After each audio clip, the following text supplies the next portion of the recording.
We are out on Granite Mountain and with our expert arborist Lou Kingsley, who just helped us remove a portion of this log that had fallen on our green trail here.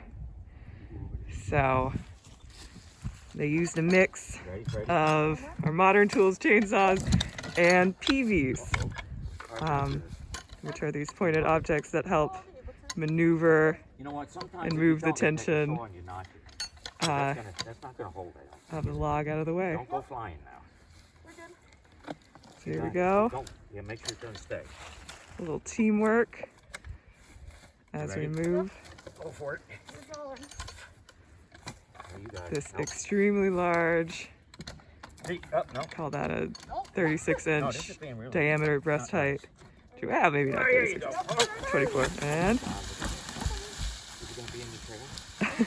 we're gonna find out. There's our next trail. Excuse me, look right. So we'll be moving that again. Wait, that's easy. That's easy. That's easy. All right. The rest of this cut off.